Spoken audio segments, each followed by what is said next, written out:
Have you ever watched a Mario Kart ranking and been like, man, this guy has terrible opinions? Well, I collected data from a large set of polls that I put out and I used them to accurately and correctly rank every Mario Kart game. Now, obviously everyone has their own opinion, that's the beauty of everything, but this is the average list. So it's time to find out if you have common takes or some spicy ones. Now before we dive in though, there is one elimination that I need to make. Mario Kart Arcade GP VR is a 2017 Namco arcade title that allows you to perform every motion in the game in real life, and for this gimmick it actually placed a few spots into the list. However, this was because of that only, and to test this I asked y'all if you had played the game, and the result was barely over 5%, since it's only playable in like 5 places around the world. For this reason I have to cut it from this list. Now let's get into the actual ranking.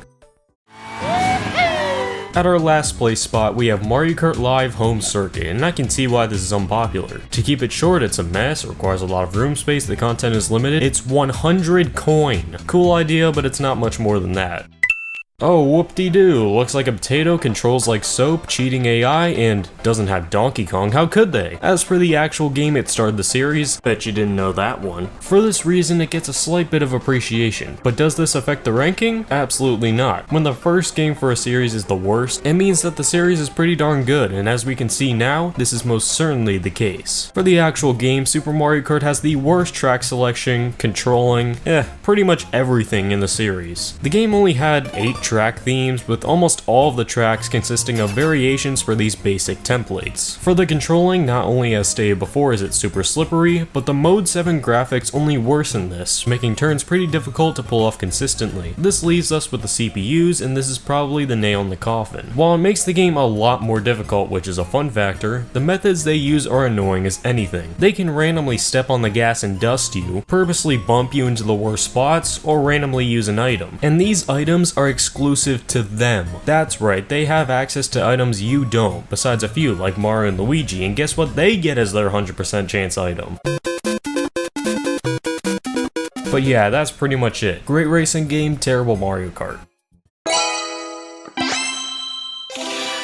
For the next 3 spots, I'm going to try and keep them short because only so many people care about the arcade games. They are a very popular request because the select few that have played them have never seen them in a ranking video, but unfortunately they aren't in rankings for a reason. No one cares because only a small percentage have actually played them. Anyways, Mario Kart Arcade GP2 placed the worst for some reason. GP2 is the same as GP1 but with more content, so that's strange. But Deluxe did win the arcade war, which does indeed make sense. It connected the arcade series with modern Mario Kart with gliding and underwater, as well as improving several elements like the drifting. It even added co-op too. As for the first 2 games, you can play as Namco characters like Pac-Man, Miss Pac-Man, Blinky the Ghost, and Don-Chan for GP2, which is really cool, as well as complete challenges after races. You could also race on a mix of Mario and Namco tracks, albeit only a few. With Arcade GP2, just make sure you're ready for yap overload, with the commentator for the races showing no mercy towards the player.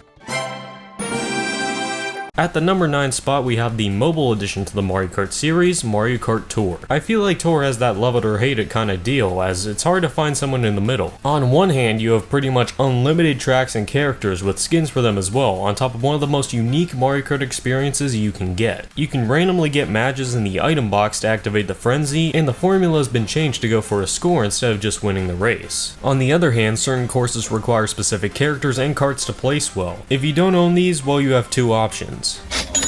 Or you can grind the game for hours to hope and pray that you have enough rubies to spend on one character or cart. These microtransactions and lack of opportunity for those who don't have the time or money to blow on a Mario Kart phone game are its downfall in this ranking.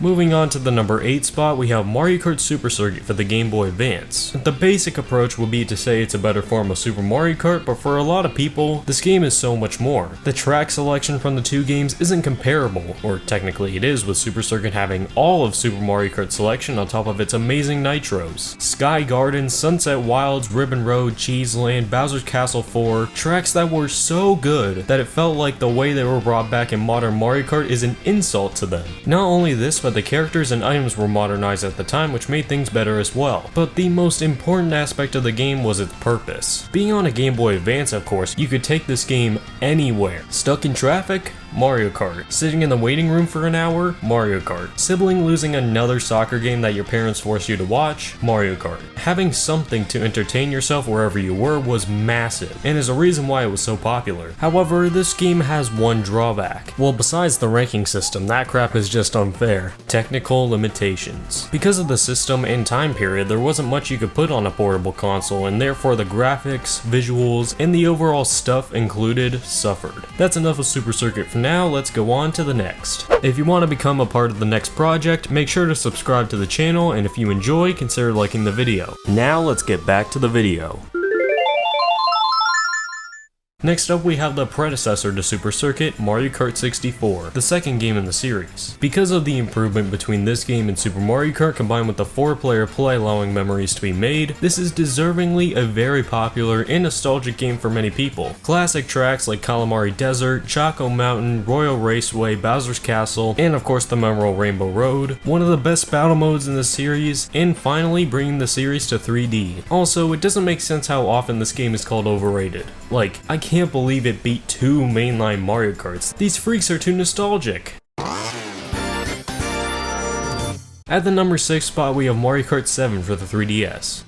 Alright, listen, I'll be nice. This is a YouTube ranks video anyways. This game is generally looked at as the underrated title for its great track selection. I mean, this game brought back mostly the best tracks from their respective games, and the Nitro track selection ain't too shabby either. All of them are pretty decent apart from, and don't forget this game's Rainbow Road, the greatest track in the series for many. Apart from that though, we have the new glider and underwater mechanics, which really spiced up the gameplay. It gave the creators no boundaries when making the tracks. Also, I know 3DS fans already know and despise what I'm about to say, but it's really important. No extra modes other than the standard Grand Prix, Time Trials, Battle, and Online kills it on the ranking scale. Mission mode is okay, but Versus is really stretching it here. The character roster is another hot topic on this game since those who started out with this game love it. Those who didn't want to send it straight to Grumble Volcano. Fan favorites like Diddy Kong, Funky Kong, Dry Bones, Dry Bowser, and Waluigi, like seriously, how do you not have Waluigi, were gone without a trace, and the new additions were the first bad clone of Mario, contrary to my belief, the Honey Queen from Super Mario Galaxy of all things, and Lakitu for some reason. However, the 4th edition would be the one to make up for them all. The Holy One, the best character in Mario Kart, the one who I'm banned from ever speaking ill about or the comments will kill me. A caterpillar. Following Mario Kart 7 is Mario Kart 8 on our list. Funny how that worked. Mario Kart 8 is enjoyed for mostly the same reasons as 7, that being the more modern feel, mechanics, and how balanced everything is. It would be worse than Mario Kart 7 if it wasn't for this game's DLC, which fixed some problems with the character roster and brought in 20 new tracks to the game, therefore having it place higher. However, the major disappointment in this game was its battle mode, and they literally said, yeah, go pop balloons on Moo Moo Meadows, kid. No extra modes, not even battle courses. It was just incomplete. Here we go! At the number 4 spot we have Mario Kart DS, and it's not that I don't agree with this placement, but god, I felt like I was witnessing Order 66 in the comments. I had to watch as my DS brethren were massacred by other fans for simply enjoying the game we love. I may have banned a few people, I don't know how much longer I can handle it. This game is targeted by the opposition for its retro track selection, and partially for its nitros outside of a select few. Airship Fortress, Delfino Square, Waluigi Pinball, and TikTok Clock are all-time classics, and really carry the track selection up from the ground. The character roster is also pretty good with Waluigi, Daisy, Dry Bones, and even Rob the Robot all being included or introduced to the series respectively. The largest advantage that this game has on the list though is none other than mission mode, which is something that hasn't really been matched in the series. Don't get me wrong, the arcade game started it and Tor tried to replicate it, but this is the best version by far. The missions increase in difficulty the farther you go, and every 8 missions you fight a boss. Really cool. Following that, we enter the top 3, with the first game being Mario Kart Double Dash for the GameCube. Since Double Dash is one of the lesser known Mario Kart titles, I was surprised to find it this high, but I'll tell you, it's well deserved. With most Mario Kart games, there isn't too much of a reason to come back, since nowadays the games are much better. But Double Dash is different. Double Dash provides an experience that you just can't find anywhere else, and is, for some people, more fun than modern Mario Kart. Not only is it hectic as heck, that was not well planned out, but it has a great track selection with 16 mostly high quality tracks. You can play as 2 different characters, hold 2 items at once, and play on Baby Park. I mean, what's not to love? You also had character exclusive items and unique carts that really gave more reason to choose a specific character and allowed strategy to be built. Mario Kart Wii! Woohoo!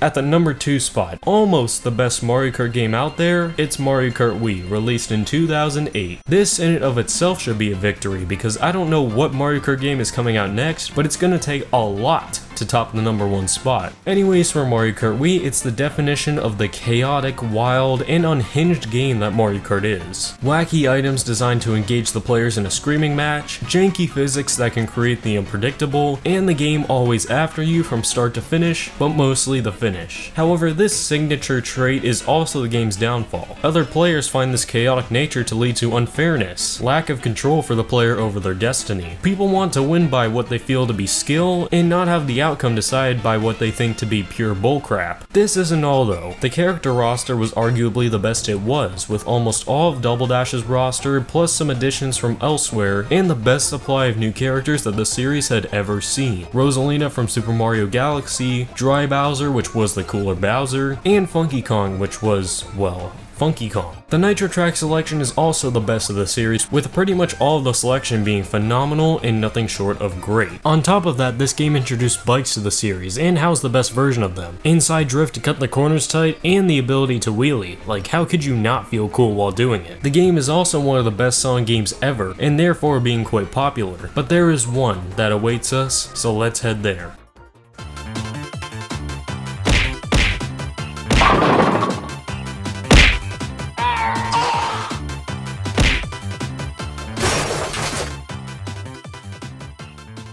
At number 1, the best Mario Kart game of all time, the leader of the franchise that carries the fanbase, it's Mario Kart 8 Deluxe. Were we expecting any different? Many were waiting for the rise of Mario Kart Wii, saying that nostalgia was inevitable, and while I enjoy the game very much, 96 gosh dang tracks that are super high quality, plus 48 characters, and the most balanced gameplay of the series. It's okay to have our opinions of course, but the sheer content of this game just overwhelms the competition. Now that we have Funky Kong and the Chosen One, how could this game be stopped? Thanks for watching, and be sure to check out my entire retrospective of Mario Kart right here. I hope you enjoyed, and I'll see y'all in the next one. Have a good one.